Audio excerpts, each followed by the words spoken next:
የሄርሜላ ጉድ ወጣ። ጉዱ ምንድነው የሚለውን አሁን በዚህ ቪዲዮ ላይ መነግራችሁ ይሆናል። ቪዲዮውን እስከ መጨረሻው ማየታችሁን እንዳትረሱት። በጣም በሚገርም ሁኔታ እንግዲህ የሄርሜላ ጉድ በየቀኑ እየወጣ ይገኛል ማለት ነው። ትላንትና እንደሚታወቀው ቲክቶክ ላይቭ ላይ ነበሩ። በዚህም እንግዲህ አብርሃም እና እሷ የማይደረግ ነገር አድርጓል። በጣም ነው የሚደብረው። እውነት ለመናገር ከሆነ ሄርሜላ እንግዲህ አፍቃሪዋ መጣ እየተባለ ይገኛል። በዚህም ጉዳ ፈላ ማለት ነው። አብርሃም ይሄንን ነገር ከሰማ እውነት ለመናገር ከሆነ በጣም ከአብርሃም ጋር እውነት ለመናገር ከሆነ ትጣላለች ማለት ነው። እውነት እንደዚህ ካደረገች ከአብርሃም ጋር ስለምትጣላ አብርሃም ደግሞ ይህንን ነገር አልሰማም።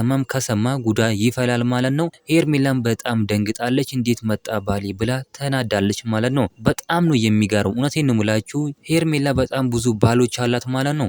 ልጅ ራሱ አላት። የ3 ዓመት ልጅ ራሱ አላት። ነገር ግን እሱን ደብቃ መጣ ከአብርሽ ጋር እዚህ አሸሼ ገዳሜ ትላለች። ነገር ግን ሌላም ፍቅረኛ ከዱባይ አላትም እየተባለ ይገኛል። ይሄ ደግሞ ትክክለኛ ውሳኔ አይደለም። ሩተኛ እንቁ የኛ ጀግና ግን ራሷን አስከብራ ልጇን እያሳደገች ትገኛለች። ከነ ልጇ ነው እንግዲህ የምትሟገተው ማለት ነው። አብርሃም ወደ ራሷን ለማስገባት ልጇን ይዛ ነው እንግዲህ እያወራች ያለችው። ሄርሜላ ግን ልጇን እዛ አስቀምጣ ልጅ እንዳሌላ ሰው ሁሉንም ነገር ያዩት በአብርሃም ነው፣ ሁሉንም ነገር ያዩት በአብርሽ ነው በማለት እንግዲህ እየዋሸች ትገኛለች። ነገር ግን እሷ ልጅ ራሱ አላት። እናንተ ምን ትላላችሁ? ሀሳብ አስተያየታችሁን ኮሜንት ላይ ማስቀመጥ እንዳረሱ፣ ቪዲዮ ላይክ፣ ቻናሉ ሰብስክራይብ ማድረግ እንዳረሱ። በሌላ ቪዲዮ እስከምንገናኝ በያላችሁበት የዓለም ዳርቻ ሰላማችሁ ብዝት ይበልልኝ። ደህና ሁኑልኝ።